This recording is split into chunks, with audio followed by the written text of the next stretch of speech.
ओम श्री परमात्मने नमः. ज्ञानदेवांचा आत्मसंवाद. प्रकरण 2. सद्गुरु वंदन. आत्मरूप सद्गुरु निर्गुण निराकार. ओव्या आहेत 50 ते 52. गुरु व शिष्य यांचे संबंध सापेक्ष असल्यामुळे गुरुच्या सापेक्षतेने शिष्याला शिष्य म्हटले जाते. पण ज्यावेळी गुरु शिष्य एकरूप होतात तेव्हा शिष्य वेगळेपणे उरत नाही. अर्थातच त्याच्याबरोबर गुरुचं गुरुत्वही लोप पावतं. ही गोष्ट बिंब प्रतिबिंबाच्या उदाहरणाने स्पष्ट केल्यावर ज्ञानदेव सांगतात, नाही रूपाची जेथ सोय तेथे दृष्टीचे काहीच नव्हे. आम्हा फळले हे पाये ऐसी या दशा. त्या आत्मरूप सद्गुरूला रूपच नसल्यामुळं त्याला दृष्टी पाहू शकत नाही. आम्हाला हे त्यांचेच पाय फळल्यामुळे, त्यांचीच अनिवार्य कृपा असल्यामुळे अशा दशेप्रत आम्ही पोचलो आहोत. गुणा तेलाची या सोयरिका निर्वाहली दीप कळिका ते का होईल पुलिका कापुराची या. गुण म्हणजे वात आणि तेल यांची सोयरीक झाली की दीपकलिकेच्या संसाराचा निर्वाह होतो. पण कापूर पुलिकेच्या बाबतीत तसं घडतं का? पुढे म्हणतात, तया दोहो परस्परे होय ना जव मेल्हे रे तव दोहीचेही सरे सरिसेची. मेल्हे रे म्हणजे संयोग, सरे म्हणजे संपून जातो, सरिसेची म्हणजे एकदमच. त्या दोघांचा म्हणजे अग्नी व कापूर यांचा परस्पर संयोग होतो न होतो तोच त्या दोघांचेही ताबडतोब अस्तित्व संपून जातं. स्वामी स्वरूपानंद याचा अभंग रूपांतर करताना म्हणतात, जया ठाई नाही रूपाचीच सोय तेथे दृष्टी काय देखेल ती. जेथे नाही रूपा दृष्टीचा संबंध स्वभावे अभेद अवस्थाती. तेथे द्रष्टादृश्य दृष्टीवीण भली पाऊले भेटली श्री गुरुची. तेल आणि वात घालोनिया देखा उजळली जिका दीपज्योती. कर्पूर ज्योतिषी तोलेल ती कैसी जिका आपण असी उरोने दी. कापुरा अग्नीची पडताची गाठ ठाईच समाप्त दोघे तीही. सद्गुरु स्वरूप वास्तविक निर्गुण निराकार. तेथे रूपाचाच पत्ता नाही तर दृष्टी पाहणार तरी काय? रूप हा दृष्टीचा विषय. रूपच नसेल तर दृष्टीला पाहण्यासारखं काही शिल्लकच राहत नाही. दृष्टीला काहीच प्रत्ययाला येत नसल्यामुळं दृष्टी असूनही नसल्यासारखीच असते. मग जे दृष्टीला दिसतच नाही त्याचे वर्णन कोणत्या वाचेने करता येईल? मुक्याने गुळ खाल्ला तर त्याची चव कशी होती हे तो सांगणार तरी कसे?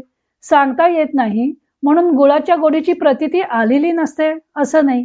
प्रतीती तर आलेली असते पण तिचे वास्तविक वर्णन करता येत नाही. ज्ञानदेव सांगतात की मुक्याने खाल्लेल्या गुळासारखीच काहीशी आपली अनिर्वचनीय अवस्था झाली आहे. गुरुतत्वाची प्रतीती तर आली पण सांगता तरी येत नाही. गुरु आणि शिष्य दोघेही परमात्मा स्वरूप आहेत. अशा स्थितीत कोण वंद्य आणि कोण वंदक, वंद्य व वंदक असा भेदभाव तिथे राहत नाही.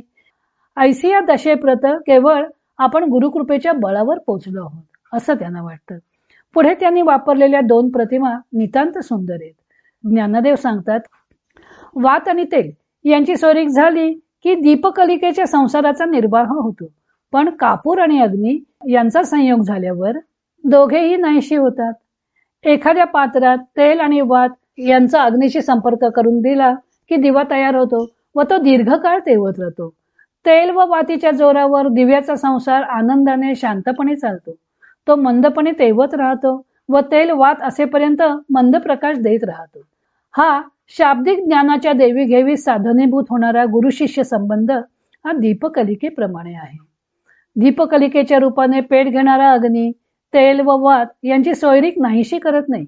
या सर्वांच्या संयुक्त स्थितीतही तेल तेलपणानं कायम असतं, वात आपले अस्तित्व टिकवून ठेवते व एका टोकाकडे अग्नीची ज्योतही उजळलेली असते. हे तिन्ही मिळून एक दिवा होतो व दिवा प्रज्वलित झाल्यावरही ते तिघे आपापले निरनिराळे अस्तित्व दाखवत असतात. तसेच शाब्दिक ज्ञानाची देवघेव करत असताना गुरु आपले ज्ञानरूपी तेल शिष्याला देतात. स्नेह म्हणजे तेल, शिष्य म्हणजे जणू वात. गुरुने दिलेल्या ज्ञानरूपी तेलात ही वात भिजल्यावर एका टोकाशी गुरुकृपारूपी अग्नी प्रज्वलित होतो. हा अग्नी प्रज्वलित झाला तरी गुरु शिष्य संबंध नामशेष होत नाही. गुरु गुरुपणाने शिल्लक असतात तर शिष्य शिष्यपणाने शिल्लक असतो.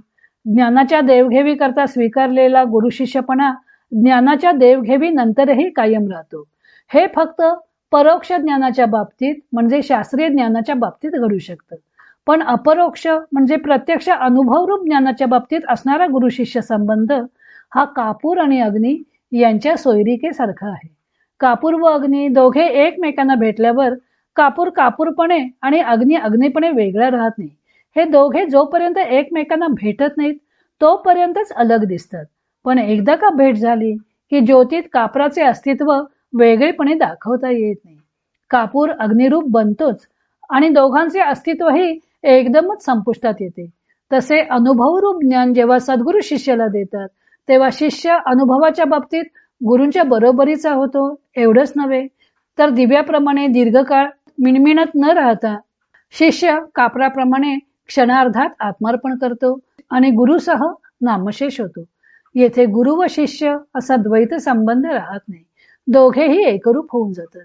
सर्वसामान्यपणे व्यवहारात जो गुरु शिष्य संबंध दिसून येतो तो दीपकलिकेसारखा आहे. ज्ञानदेवांच्या बाबतीतील गुरु शिष्य संबंध हा कर्पूर पुलिका व अग्नी यांच्या संयोगासारखा आहे. कापूर आणि अग्नी दोघे एकत्र आले की क्षणार्धात कापराचे अस्तित्वही संपते व अग्नीही शिल्लक राहत नाही व दोघांची भेट झाली ते एकरूप झाले याची पुसटशी खूण सुद्धा मागे राहत नाही. अशा परिस्थितीत गुरु वंद्य रूपाने व शिष्य वंदकाच्या रूपाने कसे राहणार? ज्ञानदेव पुढे सुद्धा स्वप्न दृष्टांताने हा वंद्य वंदकत्व भाव कसा राहत नाही ते स्पष्ट करणार आहेत. तो भाग आपण उद्या पाहू. इतर अनेक ग्रंथांचा आधार घेऊन संत ज्ञानदेवांच्या अमृतानुभव या ग्रंथाचं लेखन व वाचन सौ मनीषा अभ्यंकर मिरज यांनी केलं आहे. हरिओम तत्सत.